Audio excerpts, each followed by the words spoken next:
Hey, everybody. Welcome to another episode of the Road to 150. We have a lot for you guys today. We have the Poodle too. I messaged Rudman. I was like, yo, I need something to do besides BBM. And he hooked me up. Okay, I'm just joking. That being said, we have a lot for you guys today. We're going to do a versus draft. We're going to talk about some OTA stuff. We're going to put you in the mindset to get you ready for best ball summer because this is day one. And I know all of you guys freaked out. And I know I did too. So, that being said, Hope, can you please cue the intro? Let's do it.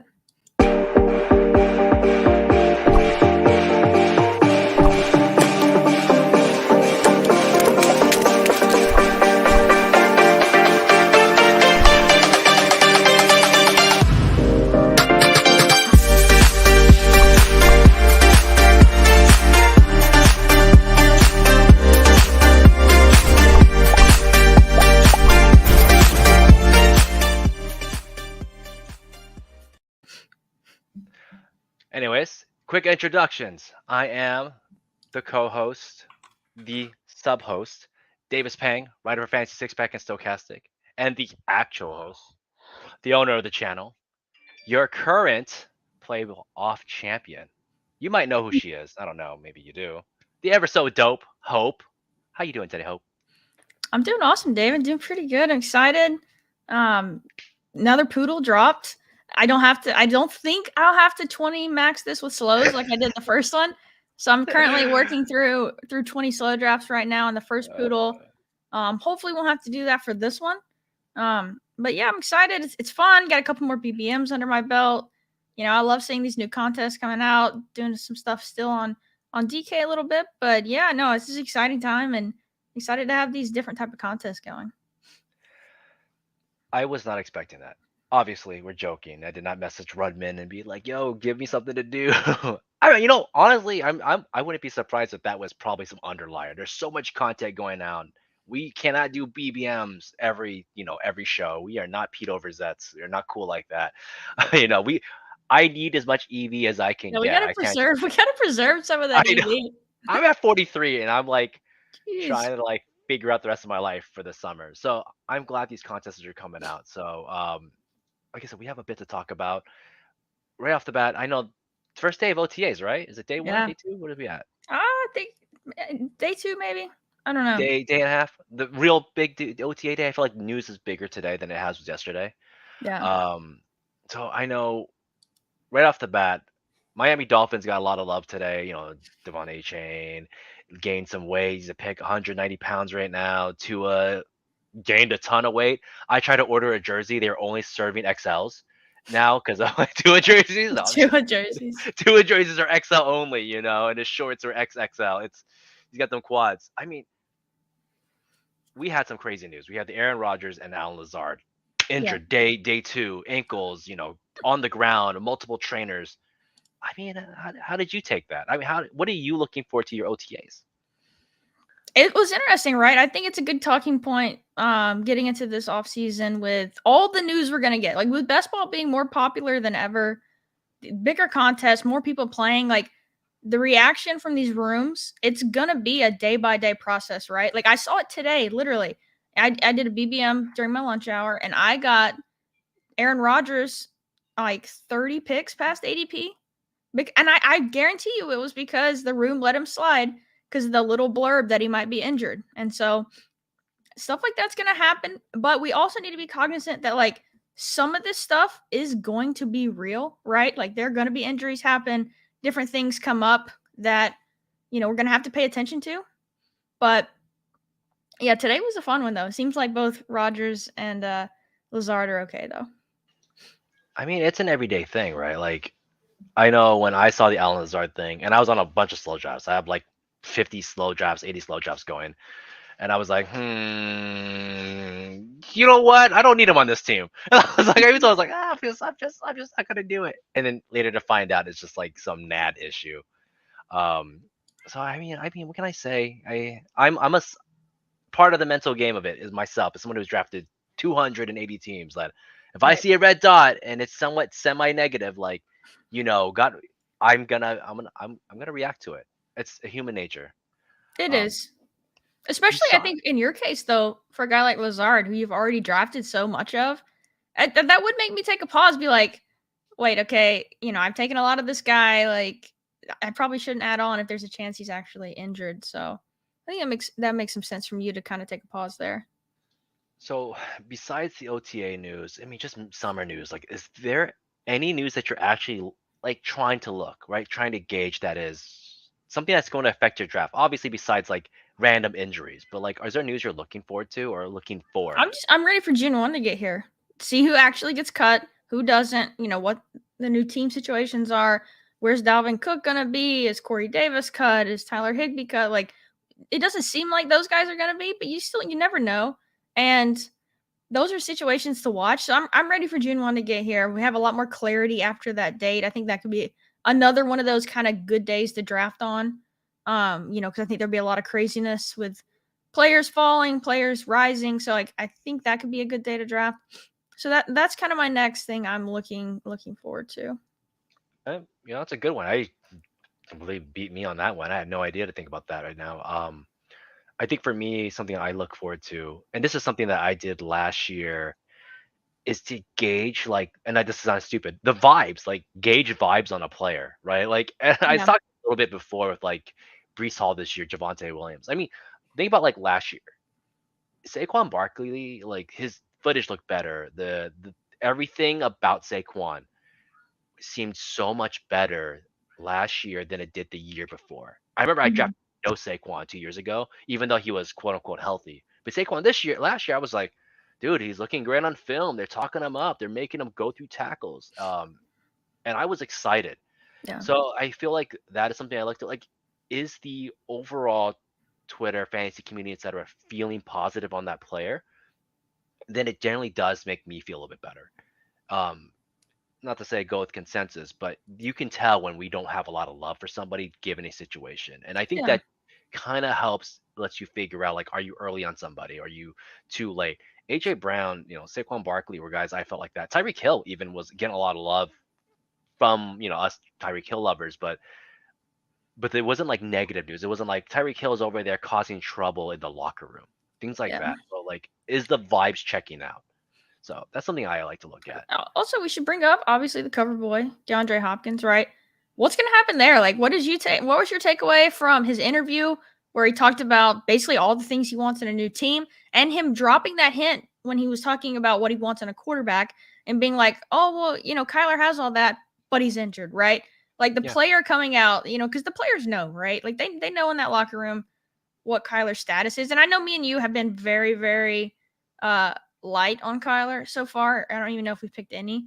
And that kind of threw up another like red flag for me where you have DeAndre Hopkins coming out and being like, yeah, Kyler's injured. I mean, that's how I took it. Other people might have a different takeaway from that, but I don't know. What do you think? I don't think there is another takeaway. Like the man got an ACL tear at the end of the season, right? Like that's tough for anybody.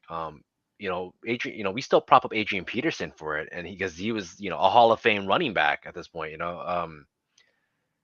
that tells you everything you need to know. It's, hey, we're not winning. It's kind of a way of him saying it, like Yeah, we're not gonna win. I'm trying to get a ring. Hopkins has always been a competitor, so why settle for less? And when he went to the Cardinals, they were a competitor. I know we make fun of them now, but a couple years ago they were considered a competing team. Maybe, and now they're not. So it's kind of a, what can you do? And if you're out, drop DeAndre Hopkins at 31, 32 years old, you're just telling the teams out there like, yo, come get me. You know, that's fair. I, I think it's a good point from Paul too. Could be doing a little bit of double counting for sure. We kind of already, like you said, like it's the facts of the matter is he did tear his ACL at the end of the season. Like we know he's missing games, and so yeah, potentially it is double counting. I think it could like maybe with the player outright mentioning it could maybe like lead more to like the length of the time he misses. That could be something you gauge. But again, obviously DeAndre Hopkins is not a doctor; he doesn't know. And so that's fair. That could be a potential double count situation there. I want to ask you though, A Chain, as the Dolphins guy, um, do you yeah, buy into that narrative at all? Of hey, look, he was trying to play college football and run track. Like he couldn't get up to this weight, right? Where he yeah. could be a big time running back because he did like in his final game in college, or I don't know if they played in a bowl game or not, but versus LSU, I mean, he had 38 carries versus LSU in the SEC. So, like, I know A-Chain's been a guy I've kind of been fading, and I've, kind of been fudding and being like, oh, he's a little back. He's going to be, the scat back. He's going to have trick plays ran for him. But, man, like, if he's, gets up to 195, 200, and maybe it's true that, like, hey, the track coaches were like, you can only get this big because, like, we need you in the spring. And so I think that's something that it's to monitor. I don't know if we'll ever get, a true weight of what he's at. And obviously they have the crowded running back room. There's the Dalvin Cook rumors. So he's still a guy I'm going to probably wait till after June 1 to start firing at. But if we keep getting these positive reports about the weight and no Dalvin Cook, I am probably going to start mixing in A-Chain more than I was. And that's what I love about BBM is, like, you have time to change your takes, right? You have time to let things develop versus like a puppy or something like that. Like, you have time to kind of build out a true portfolio of players. And so I think that's something I'm interested in. But yeah, what do you think on that? And Thick Tua, of course. Oh man, I love Thick Tua. Oh my god, love it. Anyways, Steph's so buying like it. with A-Chain, so this is one thing I will say as a Dolphins fan. Like, we have never taken a running back this early in a very long time, right? You're talking about Lamar Miller round 4. You're talking about Jay Ajayi like round 5, round 6. Who's that other guy? That's for Kenyon Drake was round 3 ish. He was round 3, and they did try to use him a little bit. We had another round 5 guy, Kalen Balaj. Like, I mean, these are so they different took coaching staffs, though, right? Like, organization will still do the same. In my mind, I feel I like mean, it's organizations the same kind of do the owner, same thing. but Same owner, I don't know same how much I put into that though. same GM for quite a long time. Yeah, Chris Greer, Like, right? we have a history of just never doing it. So the fact at some point they said, let's take a guy at round 3, right? Like, we took a running back around 3, you just never done. And you may point to, like, well, it's different coaching. We still took a cornerback at round 2. Like, I called that. I was like, yeah, like, the Dolphins are gonna take a cornerback, even though we kind of don't need it, but whatever, let's go for it. That's Right. just a Dolphin move. So what does that mean? Like, that means overall that we have some faith in this running back to an extent to take him around 3 at a position where we technically didn't need, because we paid for 2 guys. We paid for Remy Holmster, we paid Jeff Wilson. And we know this was a Mike McDaniel like call, kind of like he's excited about him, and so So I think yeah, I think it's someone we should start mixing in more for sure. I think at his current ADP though, I have a hard time. He's at pick 116, likely to share. And I know someone's making a joke like, "Oh my God, I can't wait to Jeff Wilson, Jamal Williams, A-Chain," and I'm like, that's also a very strong possibility. 5'9", even if he puts on some weight, 5'9" at like 192 pounds is not a guy between the tackles. But it doesn't mean he still can't get touchdowns. I mean, Alvin Kamara did it. Alvin Kamara had 16 in a season on the ground, so it happens. But you just have to see, like, I think you mix them in if you want to try it. There are teams that you can build with A-Chain. You can. There is a team that you can do it with. Not a problem. As a Dolphin fan, I'm excited. As a fantasy person trying to win best ball, I'm a little 50-50. I will find teams to put him in because, as you say in the past, efficiency, explosiveness, and pick 116 at the end of the day isn't that expensive overall. No. Like, that's like what, an RB4? Like, not a big deal. Probably RB3 or 4, depending on how you build the team. What do you think of this question from Andrew? A-Chain, Roschon, or Kendra Miller, given their price? I know you're iffy on the Chicago backfield overall, and like what Fields will take away from those guys. But if you're talking about total contribution, I feel like I like Kendra Miller.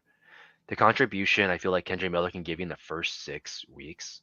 If Alvin Kamara is suspended for 6-8 weeks, I feel like Kendra Miller's usage for the first 6 weeks, it's like so much stronger than season-long A-Chain, season-long Roschon Johnson. Because he's going to get good 6 weeks, and he'll probably have like a secondary role for the rest of the season. Your total contribution points will probably be better. But if you're talking about for like winning a season, I feel like A-Chain or Roschon Johnson have better shots at winning you in week 17, winning you in playoffs. Yeah, I think it's A-Chain and then Kendra for me, and then Roschon. I mean, it's tough. I like all 3 players individually. But yeah, it's the 3 that with the situation that's the most muddy for sure. Like that, the Bears backfield, the Saints, and the Dolphins all have 3 guys we all kind of like for different reasons and at different costs. But that's a tough backfield to like anyone of. Yeah. Anyways, we should probably hop into the draft so we can get Let's this do going it. for Poodle in time. Let's So go. we're gonna I'm hop about to in. hit enter now. Let me know. All right, I just hit enter and hit yes. 9 people, so we should all get in the same one. Got 7 spots. 7 spots left. I'm not sure if you guys know, but this contest opened up. And it is full. Oh man, the Celtics are winning. Oh sheesh. Let's talk about happier things than the Celtics, please. Hey, you guys are winning. That's happy for you. Yeah, we've only got to win, 4 more. Oh look, where am I at again? Oh man, I'm so surprised. 1-3. Let's go. You're at the 1-9. Paul's in at the 1-2. All right. See who else got in here. This is a room of shields. You guys are scary as heck. I think Andrew's here is the 8. Yep. This is gonna be a fun one. Heart rates. I don't know. There's someone in here. Heart rates is hangs here. out. He's hangs So out with these us, exposures, guys, are not my Poodle exposures. This is just my BBM exposures right now, and so 14% Justin Jefferson feels good.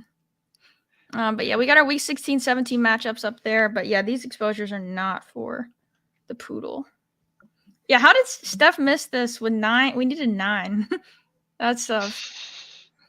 She was just, hanging out. She's doing her own thing. There's Hart. He's hanging out. Is that you in the 6? I can't remember if that's your name or not. That would be him. Yes. Okay, cool.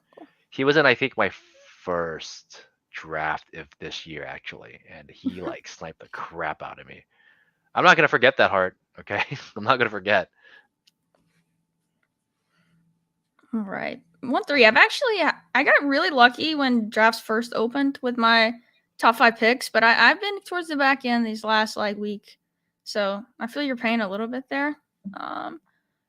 Let's see. I want to do a Tyreek build, I think, and I just know how this room's gonna be. I'm fine missing on CMC in this one. Oh man, I know we have a lot to go over a little bit. So right off the bat, I just want to ask, because I know we go over this every now and then, but have you officially decided what your least favorite round is right now? My least favorite round? Like to draft from. Like you're just like, this round sucks. I dread it. Like this, hey, can I do something else? Like what round? Yeah, it's the ambiguous round right about here. This range of, if I don't need a quarterback, like if I'm going for Burrow, I'm fine. But like these receivers, we talked about this a little bit in one of our group chats today. But this whole range of receivers is like, they have upside cases and they're interesting, but they all have very weird downside cases, injuries, bad QBs. We don't know how much Chicago's going to throw the ball. So this whole range just feels. Dare you say Joe Burrow's a bad quarterback? That is disrespectful. That's not exactly what I said at all. He's one of my favorite people to pick here. But then you have Najee and Gibbs, who again, we differ on Najee a little bit, but have question marks about them and their upside, relative to, the scoring format or whatever you want to say. So for Gibbs, but yeah, after Cooper. And if I don't need a quarterback, this range is tough. I don't love the price on Hawkinson either. Ken Walker, I'm liking more now that he keeps sliding a little bit. But yeah, this whole range is tough. I like it's funny how you said that. Your percentage backs it up. It's only 4%. I'm like, so no one can be like, she's lying to us. Yeah, hey, the receipts are here for this is my 21 BBM so far. Those are what my exposures are. I think for me, it's generally that space is pretty rough. But I also hate drafting in that it's like the 70 to 80 zone when you start getting hey, Marquise Brown, when you start getting the leftovers. Sometimes people will reach and grab Treylon Burks a little early. They'll reach into Deontay Johnson or but they'll leave you with George Pickens, Isaiah Pacheco, Marquise Brown, Rashad White, Darren Waller, and I'm always like, hey man, can I just go grab somebody else a round down? I'll grab Connor a round early, or I'll grab Quentin Johnson or something, because it's that whole 70 spot is tough. If I get left with Dalvin Cook, I get left with Dalvin Cook, and then it goes straight to Kadarius Toney, Pickens, Swift, Pacheco, like Marquise Brown, Yeah. Rashad White, Darren Waller, and Gabe Davis, I'm just like questioning what I'm doing there. I'm always like, man, I should have grabbed this person earlier, so I don't need a position here, or I might just reach and grab Quentin Johnson around later, or grab someone a little further Let's down. see I here. feel like I'm always scrolling in that space. All right, we gotta put our money where our mouth is here at some point. Grabbing Ramondre, getting a little Oof. AFC East. You could have waited for 6 picks. I probably could have, but you know what? We're getting our guys in this one. Get your guys. This ain't BBM. What? This isn't BBM. BBM's like that. That's how you get those big points. Yeah, that's fair. But you know what? I know there'll be a guy like that comes back to me, so I'm not too worried about that. A little bit more of a slide from the quarterbacks. I've seen a lot of screenshots, and it backs up from what I've seen in my draft. Paul tells me Ramondre ain't coming back. Yeah, you got to get your guys here. Fair enough. I mean, you are drafted on Paul, which I think is always a great tip. It's like to know who you're drafting against. It's And I know this room too. I'm gonna go ahead and grab DK. I think in another room I probably take Jacobs or Brees there potentially, but I know how wide receivers gonna go for the most part in this room. So I'm gonna go ahead yeah. and grab DK. I considered double tapping there for Saquon and Bijan just for like a little bit of difference, and I was like, you know what? I feel like if my first receiver is like Chris Godwin, I'm gonna feel really terrible like coming into this draft. Yeah, I don't blame you. While we're waiting for Davis' pick to get back, if you guys are watching and not subscribed, we really do appreciate it. We've been just overwhelmed with the support. It's been awesome. Really appreciate you guys. We got a little goal here. Also, if you don't play on Underdog, you use my promo code HOPE. Get your $100 deposit match on there. I know most of the people watching probably already playing on UD, but if you're not, get your first deposit matched. UD is where it's at. UD these is days. where it's at. I am doing some DK. I saw Paul mention earlier. He asked me what Yes. DK I was doing. Pretty much anything. I don't want to say anything under 100, but like I'm doing the $10 Millie Maker. I am doing the 3 max, the $100 3 max. I think I'm in one slow of it right now. I haven't entered another, and then all the the $3 20 max, the single entry, like $4 stuff, any of the cheap stuff on there. I'm doing for the most part. I mean, it makes sense. I mean, The structure is good, The structure is really good, and I've said this, many times before. Even though as someone that doesn't really draft on, I will bang that drum and say it's good structure, good payouts. Like it is. No, any fool would not be doing it, and AKA me, but it is what it is. No, we're team Underdog at the end of the day, but you can't ignore a good contest. I mean, you can, but I can't.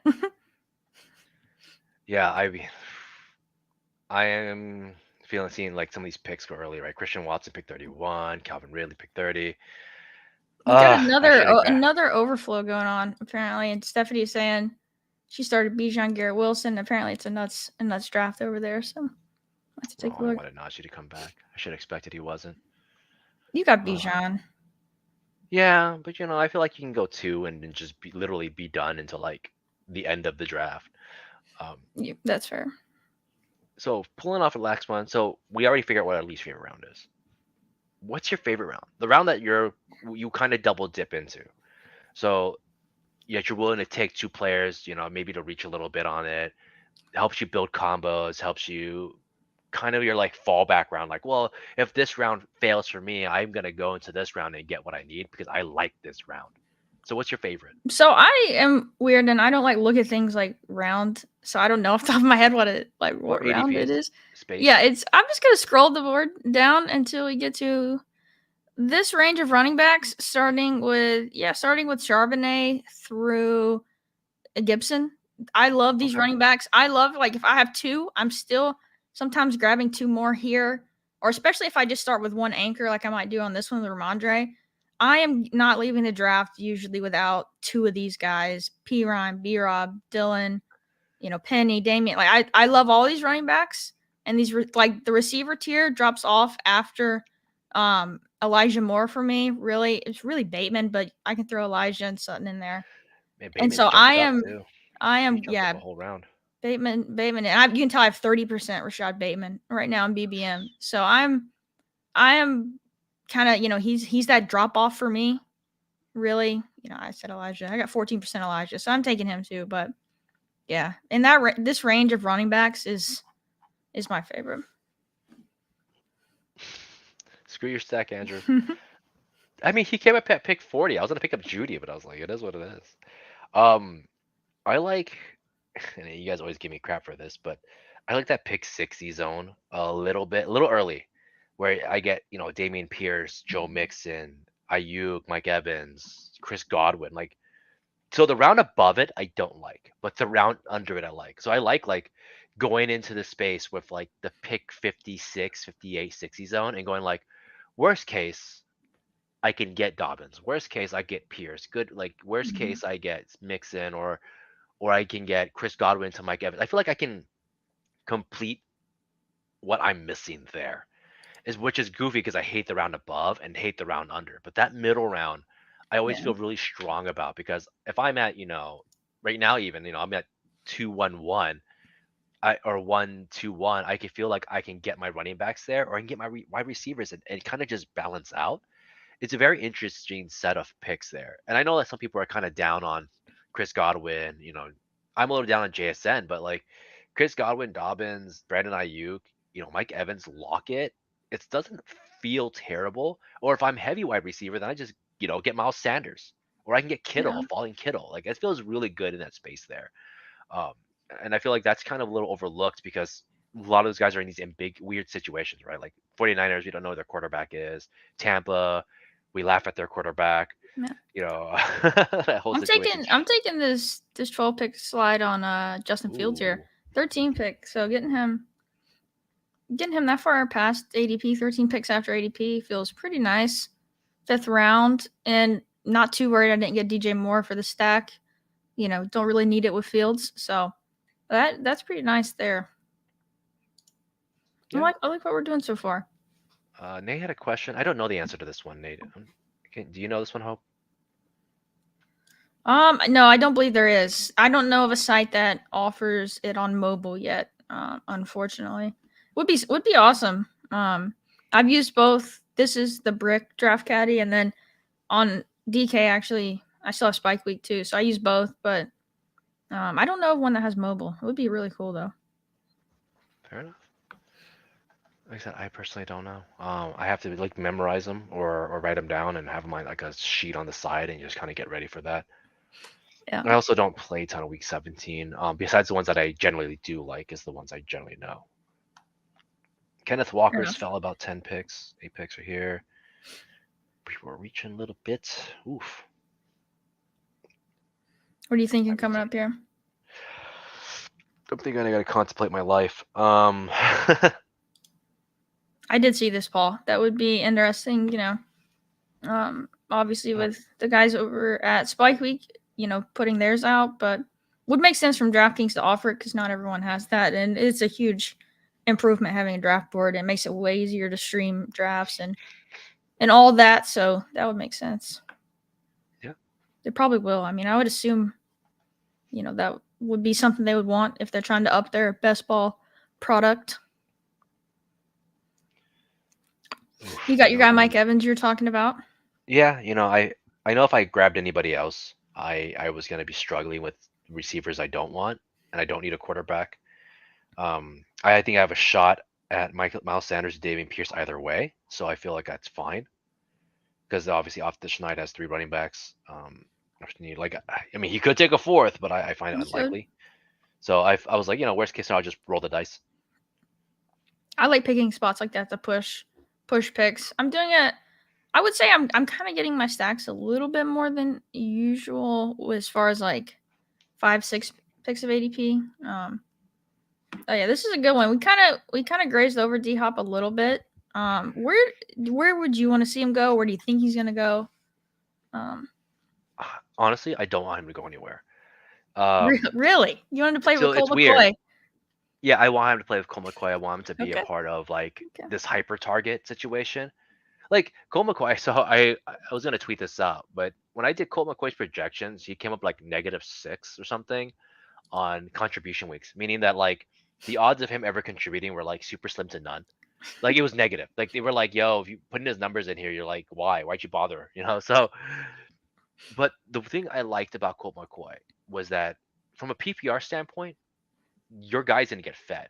Even Yeah. if they're junk yardage, it's gonna be nice. And if he did up his touchdowns a little bit, which we've seen, you're getting some solid value at DHop. It's a consistent value, and it's ugly. But if he goes to another team, as quarterback proof as he is, I don't think he's competition proof, right? Like he goes to the Bills, and people go like he's gonna go up so many picks. I'm like, is he though? Like, Yeah. can Josh Allen really like get Kincaid going? Gabe Davis, D Hop, Stephon Diggs, James Cook. You know, if he goes to a another contender type, like I just don't know what team can take him and hyper target him. That is a contender. And that's why I feel about D Hop. I want him to be in a hyper target situation, even if it's an ugly one. Allen Robinson was on a bad team with hyper targets, and it worked out for him for years. He made his career off of that. So my pushback there would be Marquise Brown's still there, right? Like we think James Conner is going to get a decent workload Hmm. with a bad quarterback. Even Trey McBride flashed. Zach Ertz is around, like maybe, but I don't want to see him there. I want him to go to Buffalo. I know it's popular and a lot of people have talked about it. He's kind of put out some memes like talking about Buffalo or whatever, but But that would one you makes the draft him most. higher? Would you take him at pick 30 now? I wouldn't want to, But would you? but I mean, probably yeah. I would betting on the Bills' offense. I would take D Hop and Allen Sachs. I could even see myself doing like Allen D Hop mixing in versus Diggs Allen. Um, I don't know. Like it definitely muddies it there too, but it's just so much better of an offense that yeah, give me that upside. If that occurs, I want all the D Hop now. Like if that's someone's like take is, and be fair, I think it's a fair take, right? The goal is that he goes to a contender. But like any contender that he goes to, he's what? Wide receiver two? Yeah, Is he probably. bet? Yeah, right. And I feel like that's rough to pay for at this point because he's gonna go up. He's gonna go to a better team. His ADP is gonna shoot, and then I'm gonna find myself having very little to none of them that isn't now. And I think in that aspect, I think that's really tough to deal with. Um, so that's why I'm not too happy for it. I think his usage is going to be a little bit more efficient because he'll have shots at touchdowns. But I Right. mean, I was kind of projecting D Hop to have 8 touchdowns anyways, even with Colt McCoy, because it's just going to be that bad. And Marquise Brown's cool and all, but like I don't know how many people are really taking Marquise Brown. I know I'm not. I barely touched the guy with Colt Yeah. McCoy, but I will touch D Hop with them. I think And this is a good point too. If you went to KC or Baltimore, he's the immediate number one behind Kelsey, but he's number one wide receiver. I mean, he would be an absolute smash. I think in Kansas City for sure if they could pull that off. I think that's a fair one. I don't know at Baltimore if he's that becomes a hyper target guy though, I right? think Like I I think think he fits. I think he fits great with Lamar, and I think he would. Bateman coming off the injury, Zaya's a rookie. Obviously, like Andrews. I mean, both those places have elite tight ends, so he's probably not going to get like you know I guess like the hyper targets you're talking about, but I can see it. Yeah, I don't know if he goes Casey either. I mean, I think it makes a lot of sense given their wide receiver core, but they also did just win a Super Bowl with what they have at wide receiver basically. yeah, like I said, it's just tough, right? Like he becomes a two, um, I and I just think think it's that's fine. I like think it's like kind nice. of what Paul's saying. Like if he's on a lot more efficient offense, like we're drafting T Higgins, like pick 20. I think T Higgins is probably a little bit more dynamic than DeAndre Hopkins at Well, this he point. definitely is at this point, So but like I mean, and T Higgins is like going from pick 24 to pick 30 now. Like I'd never touch on Hopkins at that point, like never. And that's why I'm saying like it just becomes a shoot up, a lot of hype, and then a big letdown. I would I would take him. Let's see. Yeah, I would take him a half round higher, like right around Calvin Ridley DK. I would take him right. Yeah, I'd take him in this range, right around Ridley. If he's right around pick 30, I'm still in. If he's on Buffalo or Kansas City, for sure, I would I still be in there. I like I said, and that's why I think that's where I'm a little drawed on. I'm just like at that point, what am I gaining? I don't think I'm gaining too much out of it. And I think like people people kind of want to push that narrative of like, well, he's going to a better team, therefore he's going to get better. And I think like efficiency, sure, but Colt McCoy actually fed him pretty well. I think Colt McCoy was still throwing like at 60 something percent for catch, 60 something percent for Hopkins. So I'm like I said, I don't know if that changes too much for me overall. I hope he gets dumped off to like Matthew Stafford at least or something. No, not Stafford because he has cut, but like a team where the quarterback is good but the situation is bad. And I think I would take him there. I'd rather have that rather than a contender. I don't know. I think we just don't see it the same here. I can see like someone being hyper targeted in a bad offense. I mean, we've seen, every offense eventually has some sort of fantasy relevant players. That's why I don't believe in full fading offenses. But Of course.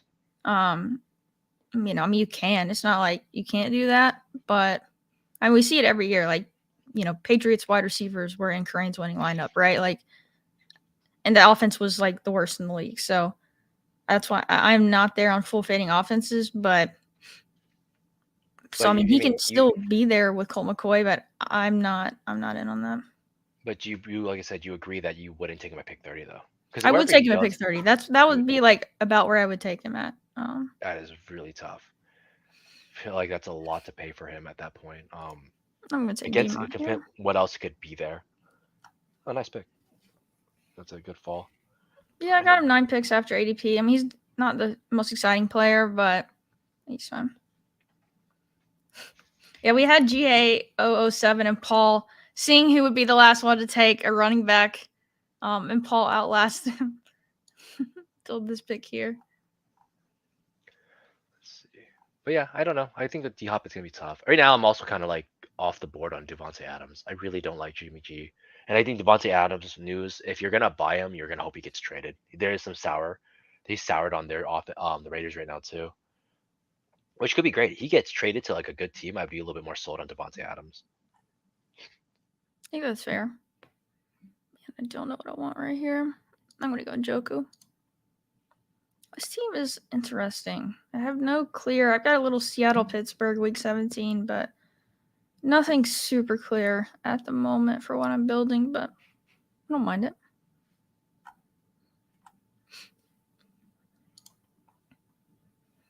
Let's see. What were your last couple picks? Grab Quentin and James Conner. Popular pick for you. James Conner there. Love me some James Conner. People are steaming him up these days, and I'm just going to catch him like, oh, man. I was hoping Cortland would come back. Hate your heart rates. Hate you so much, man. It makes sense. You have the Mike Dubs. Does he have Mike Dubs? Yeah, he has Mike. He has Mike Dubs. He has Keenan Allen and Justin Herbert with Cortland Sutton bring back. I was hoping that would come back. It did not, obviously. I'm going to get my boy, Thictua. Fair. I was looking at him at my pick, but I got an elite QB, so I wasn't exactly ready to go in for another QB investment just yet. And the Velus Jones stack to go with my Justin Fields. I don't even know if I can go that gross. I think I'd probably rather go Tyler Scott than Velus Jones. I couldn't grab Velus Jones if you paid for my Bulldog. If I was in a Bulldog and you paid me for it, I'd be like, "No, I'm good, man. Like, I'll just eat the 500." Like, Velus is like, dude, so off the radar for me. It's not even. It's funny. I had him last year, like, because they had nothing on that team. Yeah. But like, he was like you might as well have been Mr. Irrelevant. That guy was so bad. Like, I just couldn't do it. You could pay, like I said, you could pay for my Bulldog. I'd be like, nah, cool, man. I'd just rather waste my own money and just deal with it. The one pick feels so terrible. I'm a little surprised this one's moving still. All right, let's see, who do I get? Oh, time to get. I can get the Gonads. I can get Gonads or Boyd. Let's see who Schneid takes. Who you gonna leave me with? Gonads or Boyd? You talking about Lazard? It would be cool too while you're in like with the board pulled up. If like somehow they had like who was available, like going off at the same time, like on the side or like kind of over it or something. I think it'd be cool if you could see. Oh, he goes Jacoby. So you got your choice. Who's? You know what? Give me the nuts. You got Cooper. He gets hit in the nuts. He comes on the team. Let's go. You've got Amari there for a little week 17 mini correlation. Yeah, I'm gonna take that. I was hoping to get Sutton back though. I was like, man, if I get Sutton at like that pick would have been so Right. good. I mean, obviously it would have been a huge fall, but I would have taken him over a Tua for sure. I would have played. I would have rolled that dice. I'm a little in on the Broncos this year. I know people are kind of down on them, and I love it. I love when people are down on these teams. Right. 1-2-5-1, pretty balanced. Yeah, I like this team so far. Got my anchor. Got 5 fun wide receivers. Upside at tight end. Probably my most drafted tight end. Shout out to the Stone Cold Sunfist for that, Dolphins love. I mean, I like Tua, and I do think he has a shot to be just really, really relevant just because his receivers are that good. He doesn't even have to play as good. He's just good scheme, good receiving core. These guys can randomly take it to the house. It happens. We saw this with the Niners versus Dolphins. First pass of the game went to Trent Sherfield, and he just like went off for like 90 yards. And it's like good times. So I'm excited for those kind of games where you just get free 3 TDs and 300 yards. Yeah, I think you can do 2 tight end builds here with Njoku or with Firemuth. I almost thinking about taking both of them and just being done because I do love both this year. But I don't think that makes the most sense on this team. I'm going to grab Antonio Gibson. We got a bet on Washington here. Um, potential Sam Howell stuff um, going on. I'll look at that. I wanted to take, the guy we talked about, A-Chain, but he goes couple picks before me. Can't get him. Yeah. So, And here's the thing too, is like I said, pick 116 is really not the worst. I think they were talking. I forgot who did the. Someone did a great chart, and it was talking about, your first 8 picks kind of decides how well the team's gonna do overall. Like, obviously, you still get value at your later picks, but like the first 8, and that makes sense. They're your first 8 picks. Like, let's be real. Like that should be a given. But I don't think we understood like how strong those first 8 choices matter. Are you robust RB? Are you robust wide receiver with like no quarterbacks? Is your tight end elite? It decides your entire draft in your first 8. And the credit that I think that, all the champions all had, good 8 buckets at the top 8 picks, right. good builds and etc. I think that really does add up. So when we ask ourselves, what picks stop mattering? I would say, anything after what, 9, 10? I would say obviously everybody matters, but you can get unique. You can do different things. You can take guys a little bit differently. You're building a certain way. Like, so I mean, like I said, A Chain is definitely buildable for a lot of lineups, even though his ADP is a little higher than I would like. But to Yeah, break my bias against them, it's like, let's pick 120. Like, I can make this pickup down the road. I could take Van Jefferson later. Or I could take, my guys that I like at the end or in the middle of the rounds to counteract some of the picks I don't like. that's fair. I was wondering where you're going that. Like, we're about to get a political statement from you here, Davis. No, no, no. But Who's your favorite Chicago running back? oh my God, God damn it! I wanted that point. He came all the way to. Oh my You God, that's almost rough. got him. That I'll was so answer while close. you make your pick. Mine is Khalil Herbert. Still, I think every time he's been given opportunity, he's been so efficient. I really, really like Khalil Herbert. I know I've played him so many times in DFS if Montgomery's out. Um, Tristan Ebner from Paul as his favorite Chicago running back. But yeah, I'm still going with the known with Khalil I Herbert. forgot about Sorry, him. I'm trying to read too many comments, doing too many things at once. But they're all fun though. Like Deonta Foreman was a beast the last couple of years, right? Like some really, really fun games for Carolina. Roshan is a draft crush, right? Like we all like him. Already got the puff piece from the coach about him throwing away the water bottles in the running back room. Like we're getting all that different type of stuff, but I'm still going with Khalil Herbert, Walter Payton. Yeah, you know what? That's a good one. Well, let's all draft. Can we get Walter Payton's stats on our fantasy team? I'm very much pro Jeremy Langford. Um, God, Jordan I, Howard. don't- I'm I a big remember Big Jordan Howard. Now we're just doing the thing where like people just hang out and just talk about I old saw these like old fantasy players that we used to jokey running draft. backs from this like really bad team. Yeah, Jamal Charles, huh? What about him? I Not a Bears I running want back. to say it's got to be Roshan might be my favorite.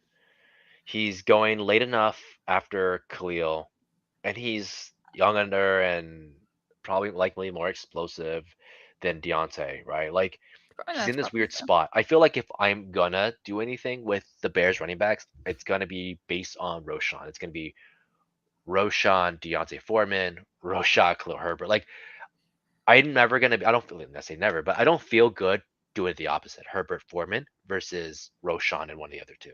So I would say Roshan's my favorite. I'm gonna double tap those two because there's no other way for me to really play that because there are basically four running backs there, right? Justin, running quarterback, three player. Yeah, exactly. Like it's gross, but if I had to, it'd be that way. I don't have a ton of them either way, but if that's the route I'm going, it's gonna be around Roshan. It's gonna be based off of him.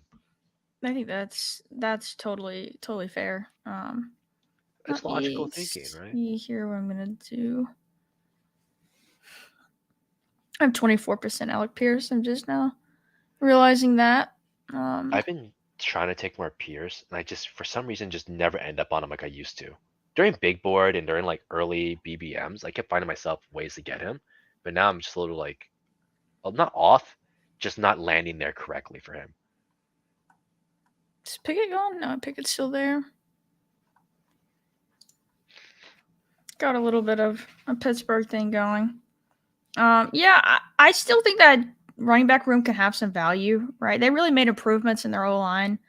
We know that, having a rushing QB can help actually. Like you can take away like the touchdowns and some of the carries, but you can also keep the defense more honest and open up some lanes for the running back.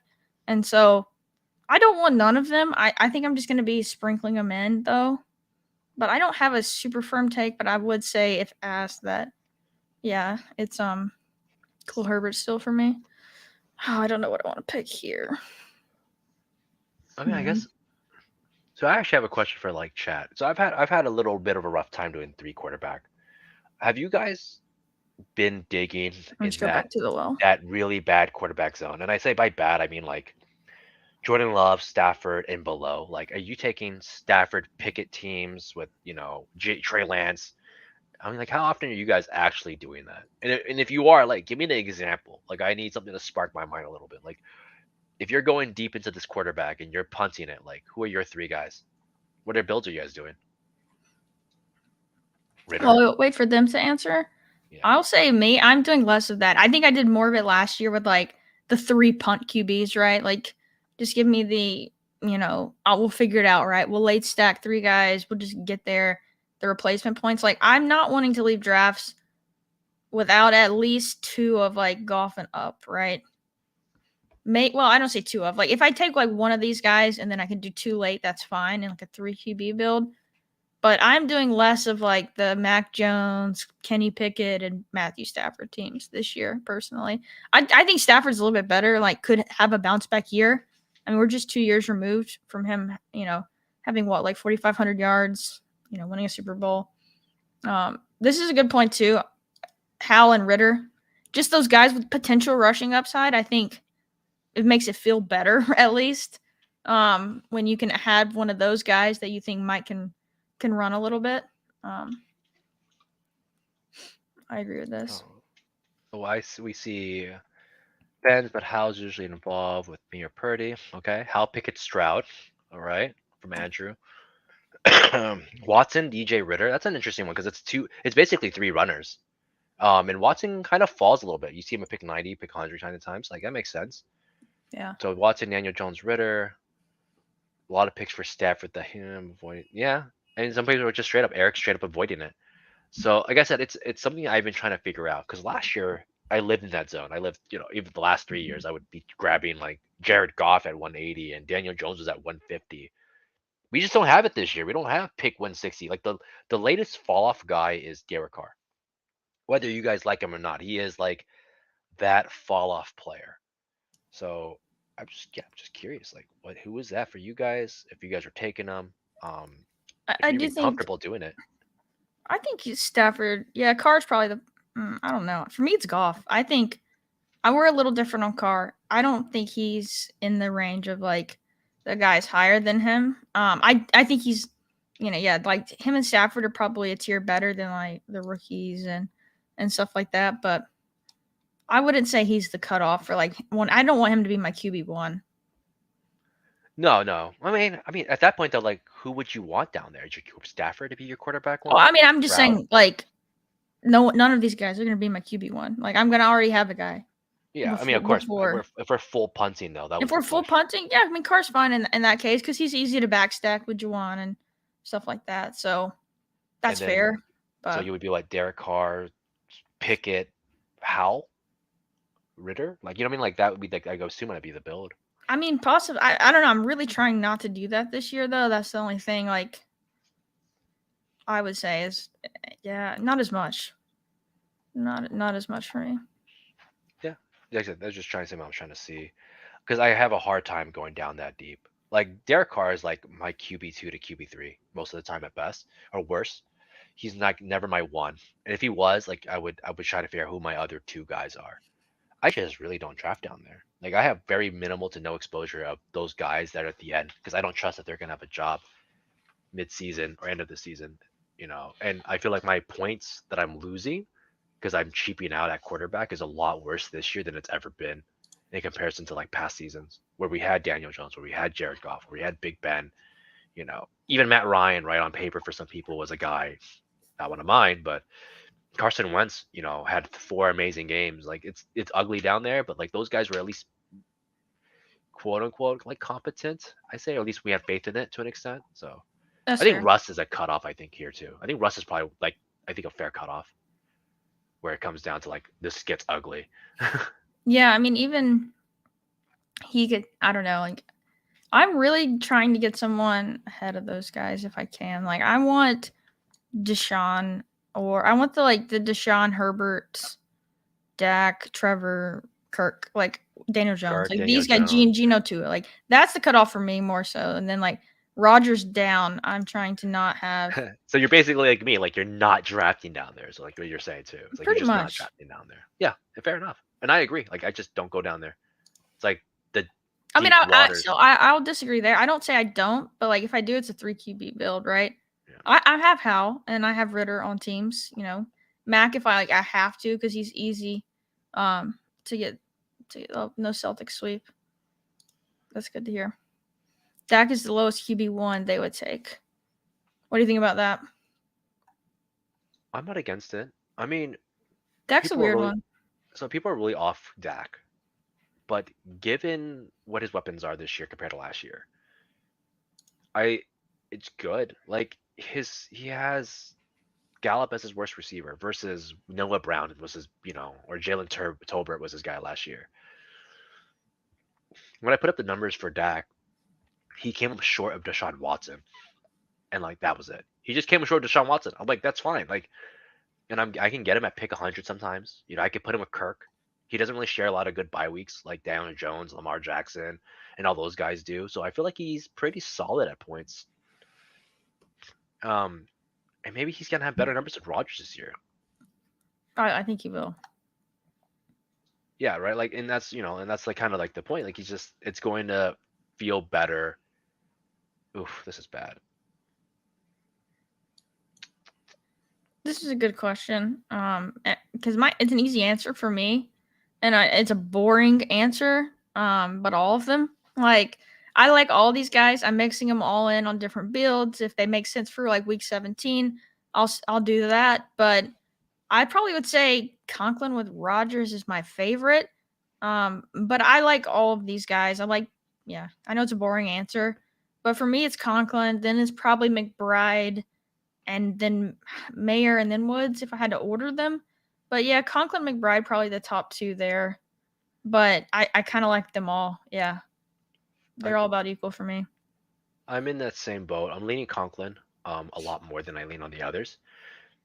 McBride is the secondary. I don't know how I feel about Woods, and I don't know how I feel about Meyer. So I know in a couple weeks ago I said like it's probably my It's favorite rookie it's situation. Mayer too. Yeah, besides Mayer, he's like my. I like it overall. Rookie tight ends generally have it rough. I do think that Jimmy G, obviously we know he lives at the like line of scrimmage. Like there's Yeah. no way he's ever going further down than that. And then that right, like that's pretty good too. But rookie tight end, Jimmy G himself has never been a heavy tight end targeting guy. Like he had Kittle and others and barely did it. I mean, to be fair, Kittle did do a lot of blocking, but like Kittle really took off with like Purdy, like immediately. So I think that quarterback tendencies, I'm not leaning on it either. And at the same time, it's like when they get to the red zone, I can see Conklin getting touchdowns. And as my tight ends at pick 200, I want to buy a touchdown guy, even if it's Yeah. just 5. And I don't know if I can project Mayer, McBride, maybe Jelani at 5 touchdowns. And I feel like that's what it is. I'm just buying touchdowns. I don't care about receptions. I don't care about yardage overall. It's like, I like Jelani for that though. I think he's going to be a yeah, guy, just as how big he is, and like he did flash. I mean, so did McBride though. Again, it's a boring answer, but I like all of them. So if I'm doing a 3 tight end build, all of those guys have been mixed in on there. of course. I mean, that's all that is. You're just buying touchdowns. And I think if I pick them, I'm picking the guy that I think that hits the most. And that's probably going to be Conklin, maybe Jelani, and then the other 2 are somewhere in there. I think a lot of those guys are going to fit PPR situations versus touchdowns. And Austin Hooper's still on this freaking team for some reason, like it kind of sucks for like Mayer to have to play with that. I like this from Nez. Yeah. He looked good when he did look good. No, he looked good when he looked good. I think that's what he's trying to say. Yeah. Oh man, let's go. I do not love this spot here. What? You don't want no Chase Claypool with your amazing passing We're quarterback? just gonna grab Tajay. You know what? Derrick Henry hopefully doesn't go down, but if he does, I'm not as worried about the Tajay knee stuff. If I played Dynasty at all, I would possibly not take him in that scenario, but we'll see. I mean, Jay Ajayi played with a bad knee. Todd Gurley played with a bad exactly. knee. Like I think he can be totally it's fine. 1 year, baby. It's all you need. Oh, Paul takes Sam Howell. I was thinking about doing that because Pickett's kind of a weak QB2, but I did, I made a pretty early investment and I'm probably gonna. I still think 3 tight ends make sense. Claypool is staring me in the face. I don't want to do it. Double stack Fields. I don't love anyone else, so we're going to do it. We're going to double stack Fields. We'll just take that correlation with our 8th receiver and be done. And then we'll see what we do in the 18th. I think I'm fine with 5 RBs here. I could add a 6th for sure. I could add a 3rd QB because of Pickett. But we're making a pretty big bet on the Pittsburgh offense. And then a 3rd tight end I think is also viable. So we'll see. We'll see what comes back to us. Can kind of go anywhere with this last pick now. I'm gonna see what comes back. Obviously, I have this guy. I'm not sure if you heard of him. It's called Bijan. I heard he's pretty good. That's my. You do have Bijan. No, I think your RB room is pretty good. I considered grabbing Wilson actually at one point just to kind of like double down and just get that 4.5 quarter running back room. But we'll see.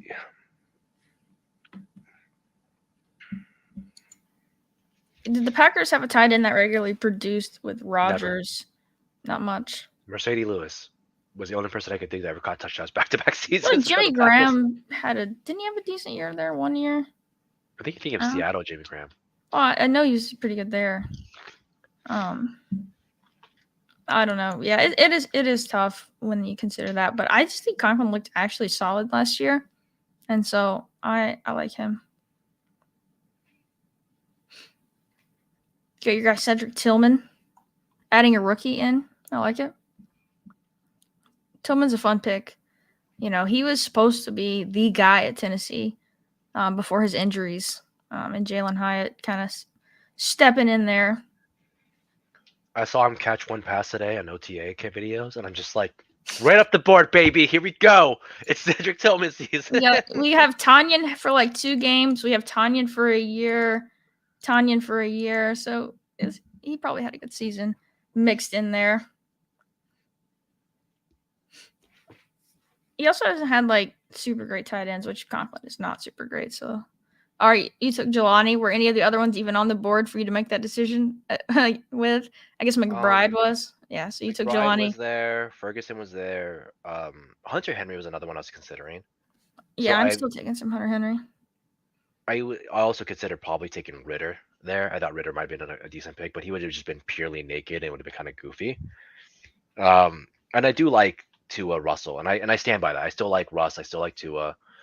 Um, my running backs were too strong. Getting a 6 here wouldn't really helped me in my mind. And then Mark Andrews, and I say this a lot, like your elite tight ends can play flex more so than your wide receiver 4, 5, 6, and 7 sometimes. And my wide receiver 4 is Quentin Johnson. So like I have a good shot at Mark Andrews beating Quentin Johnson almost any given week. So I'm okay with that. And CJ Stroud is still lingering. You mean supposed first overall pick, then not first overall pick CJ Stroud? I mean, he went second. I don't know if I that's know, it was as sick funny. of a burn as you think it is. No, it is. Well, it is considering how Big Boy was drafting him. People stacked a lot of CJ Stroud with some, his Houston players. Sorry, his Man, God, I don't Panthers want players. any of these players on my team. You know what? We're just gonna do the 6th RB and go. You know what? We're betting Njoku has a ginormous season. For this team, I like it. I mean, you gotta like our teams. What else are we doing? I like my team a lot. Yeah, I think it's a solid team. Need a big season from Fields and Njoku, which I don't mind Knox as a second tight end, like at 166. I mean, He's going to be out there still tons. Like, I'm not too worried about that, especially with what I think, Njoku's going to do this season. I mean, the way I look at Knox, and like I said, I still did the projections on him. I still like him. I pick 170, dude. That guy's gonna be so good. Basically, it's Kincaid is, if we believe, is a slot. This takes away nothing from Knox. He's a down the field tight end. He's 12, 13 yards down the field. Watch his highlights, watch his routes. He's down the field. He had to fill in last year a little bit because there just wasn't a slot guy that was consistent. But now that they have somebody, Knox is just going to be this dude that gets like 30 yards and a touchdown on one catch, and you're going to be so happy. Or like 15 yards and a touchdown on one catch, and you're going to be happy. Because that's all you need. This guy's, I could project him for 5 to 8 touchdowns, and it would, even with Kincaid. Yeah, I agree there. Let's review our teams, and we'll take a look. Someone is saying that Ungodly in the chat has a nice team. So I go at 2-6-2-6-8-2. I got Fields and Kenny Pickett as my quarterbacks. A little weak with Pickett as QB2, but again, we got a Fields fall, which is nice. Took Ramondre ahead of ADP, but he's kind of my guy in that range of running backs at the top of the second round. So got Ramondre, David Montgomery, Gibson, Jalen Warren, Ty J, and Zach Evans. I kind of like this, as an anchor RB build with some fun guys, that we like for, different reasons here. Wide receivers, I like this team with Tyreek, DK Metcalf, Terry McLaurin, Pickens, Treylon. Then we double stacked Fields with Mooney and Claypool. Not much investment there, so if they don't pass a ton, we're pretty covered at wide receiver. So I'm not too worried about that. So they're cheap. They're cheaper. They're also yak guys. Mooney is a pretty good yak guy. Chase Claypool is pretty much a one and done guy. So there's value in it. Like this team has those 3 players at the bottom have a shot to contribute against the rest of your team. You have a lot of I would say streaky players, but that's like pure upside. You have like a huge upside week. So that's fine. Yeah, and then a tight end. Again, I'm making a pretty big bet on Njoku stepping up into that next tier tight end this year, and then grabbing Knox again. Like we just talked about Knox, so I don't have to rehash that. Rewind it. Let's go. I'll pull your team up here, and I'll kind of scroll through it, but you can read off on yours. So obviously, I grabbed Tua Russ, Bijan, Damian Pierce, James Conner, Raheem Mostert, Gus. I like this running back core. It's very, very simple, very balanced overall. These are all touchdown upside guys, short of Raheem Mostert.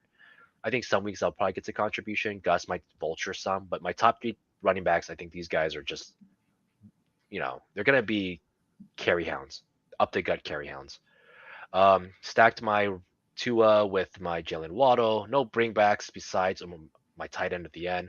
Mario Cooper versus, Alan Lazard. I tried to get some Broncos. That's why I have Quentin Johnson here. I was hoping to get Sutton to come back, hoping to get Marvin Mims. It didn't happen. It is what it is. taking some deep shots. Michael Gallup, a streaky guy. Isaiah Hodgins, a red zone guy. Cedric Tillman, hoping that he picks up in the second half and goes against my Jets. And then a little bit of here, Mark Andrews versus my Jalen Waddle Tua. As you can see, once again, I try to get that Gerald Everett, Quentin Johnson, and one of the Broncos with my Russ. But sometimes you miss, but overall it's fine.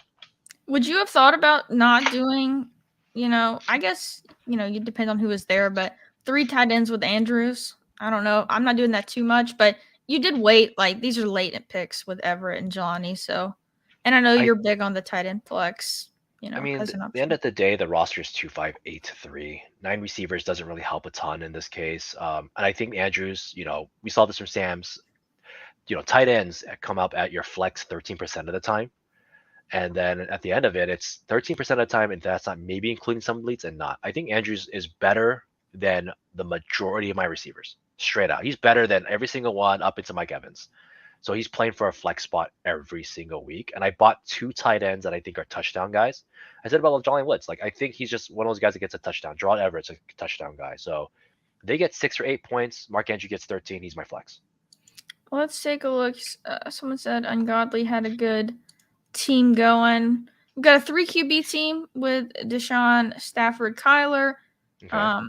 I like that. I think you could have stopped with 2 here, but I don't mind. I mean, you got Kyler at 173, so Yeah. worth a If you're shot. betting on him, that's fine. Yeah, 30 that's picks later. totally fine.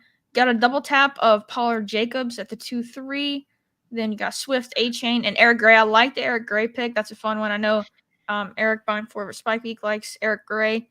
Cup, London, Godwin, Addison. You got Cup with Stafford, Jordan Addison. DPJ. I guess I was taking their Browns, unfortunately. Yeah, Higby. he's I like mine this too. team. This is a fun team. I'm okay with this team. I like the Cup. I like the London. I like the Godwin. That's a very, very PPR-ish team. Like, that's very consistent. And he has a lot of these deep shot guys of Rashi Rice, Donovan Peoples-Jones, Carter Samuel. I think the Tim Patrick pick is nice because I guess it goes with what you're trying to do. Wait, no, it's not. Sorry, I thought he had a charger. Oh, he doesn't have a charger. So I don't know about the Tim Patrick pick. I'm not gonna buy him right now, given that they drafted Marvin Mims. I think you could have gone a different receiver there. I probably would have gone. I don't think you. I mean, I'm turning into the week 17 stuff. Like, I mean, I don't think adding Tim Patrick because you don't have a charger. Like, that's. I think that's a True, little too but I deep. also just don't know where he fits on the depth chart. I feel like there's That's wide fair. I mean, receivers you can too. question like Patrick off the injury Yeah. and as a player, but I don't Yeah. think. I mean, look, I'm as big of a week 17 believer as anyone, but I don't think that's like, oh, you don't have a charger, so like, why'd you add But I Tim do Patrick? like his tight I don't think ends. that matters. I think Evan Ingram to Higbee's pretty smart. Higbee's I think when they were talking about this with Hayden was like, hey, he did twice as much blocking he did last year versus any year he's been a Ram, and his numbers are still through the roof. So I like this pick with Higbee, Evan Ingram. Very good spike weeks and a good floor. All right, let's do Paul's team. I already know what he did. So he's got the Burrow double. No, this isn't Paul. Somebody must have taken his account. I don't see a Trey Lance on this team. Yeah, there is no Trey Lance, so I don't think that this is Paul, but it says I was inverted, so we'll see. We got Burrow with Chase Higgins. Love that. Of course. Absolutely. We got Hal as his QB2, stacked up with Dotson with the George Kittle bring back week 17. This Very is a zero nice. RB team. It's amazing. It is a zero RB team. I like this. James Cook is his first RB. I know him and GA07 were waiting to see who would be the first one to take a running back in this draft, as they were both doing zero RB teams. I like the zero RB team because you've got some pass catching guys, you've got some up the gut guys with Dylan, Algier if he gets in, down to Foreman, Jeff Wilson. So I like this, and it's the upside shot that maybe you get the starting running back for the Saints on here, and then I like all these wide receivers. I like the handcuffs he took too. He took Spiller, he took Wilson, he took a lot of these really good unwanted guys that just can be good if something occurs, which is running backs. Things occur all the time. We still don't know who the RB2 for the Chargers is going to be. I took a lot of Spiller last year and it didn't work, but I would take Kelly, but I mean, Paul is going to do what Paul wants to do, and that makes sense. I like this, and then I love all these receivers. Sky, I'm a little iffy on, but I don't mind betting on a Mahomes receiver. Year 2 guy with good draft capital. Like, I think it's fine to be back in on Sky where he goes. I don't want a lot of him, but I'm fine making the bet again. And then last but not least, I like the bye week spread on his wide receivers. right? Most people when they end up on week 7 buys, it's usually a little bit heavy. Perfect though. 7, 10, 7, 14, 13, 10, 11. So he's not being dinged hard by having those week 7 guys, which is a lot of great players there. So I feel like a lot of guys end up slipping on that. Paul hit it right on the head. Yeah, I like this a lot. We had a good question came up, by the way, from Helen Eckler 69. Yeah. In the BBM finals, do we know how many teams had 2 mediocre tight ends? It felt like tight ends injuries were greater than expected last year, but maybe an outlier. So the numbers didn't show what the injuries were or how it was or how many people made it across, but they did show that 2 tight ends did not advance really well in playoffs. Justin Herzig does a great talk about 3 tight end, 4 tight end builds for this. Now, I am not promoting 4 tight ends. I know Hope's going to come at me. No, I'm not doing that. But from a 3 tight end perspective, it showed that it advanced better. One, and it could be for many reasons because Herzig also did a research saying like, hey, like the most injured position outside of running back is also tight end. So there is an argument for why we don't do 2 tight end. It's inconsistent, inconsistent as a role. They also get injured a ton. In and for advancement, like it comes down to little bit of points. So like 3 points can be the difference you don't advance. And I point to one of my teams from last year. I missed it by 0.12 yards. Like not even a catch. So it can mean a lot, and I do think that's probably why we see 3 tight end advance so well and elite tight end advance so well, versus just 2 midtown guys that wasn't like T.J. Hawkinson and Evan Ingram. I don't know. I disagree with you here a little bit. I know like 3 tight end is better for advancement, but it's a low scoring position, right? Like it's 6-point average. So I prefer 2 tight end builds. I feel my teams are much stronger overall. I get your point about it's kind of similar to like having that third stack with quarterbacks because you're just like begging for touchdowns in the playoff weeks. And like we've seen, Dalton Schultz, which he's a higher pick. It's not like you're a dart throw guy, but we don't know. Like Noah Fant a couple years ago, right? Like was the guy you needed. So I kind of get that like having the 3 late. Like if I'm gonna do 3 though, I want it to be 3 late. Like I'm usually like if how you did 3 with Andrews. I'm personally not doing that much, but we just play it differently, and that's totally fine. Well, But the question was in the BBM finals, how many of those teams had those 2 mediocre tight ends? It wasn't about elite. I wasn't saying elite tight end go you're 3. saying like 2, yeah, 2 fair. mediocres coming in there, and how many of those teams made it to finals? And then they just showed it, not many, if any, did. Yeah, Right? Like you had to basically get lucky with Evan Ingram, because he was a dead pick, or TJ Hawkinson maybe because he was sometimes falling. So that was the question. right. Sometimes we were answering. No, I got you there. Yeah, I was a little bit answering that kind of from a different point of view, but talking about it overall there. But that was a fun draft. I think that went really well. I think we both like our teams. We might tweet them out later and see what people think on those. Ugh, I'm gonna get yelled at for not getting enough stacking with my Russell Wilson. I tried, okay, I tried. But other than that, guys, thank you for sticking out with us. You hang out with us every week, twice a week, and we dig you for it. We love you for it. Yeah, absolutely. Like, subscribe, share to a friend that's getting into best ball. Or hey, maybe you don't want to explain it to them. Make us do your dirty work. I'm down for it. Yeah, So absolutely. send them their way. Hang out with us for another day. We'll see you Thursday. Hope. Any last things for them? No, we'll be back Thursday. We'll catch you guys in the draft streets. Go draft in the Poodle 2. If you're not playing on Underdog, use promo code HOPE. And yeah, like and subscribe, and we'll see you guys Thursday. Deuces.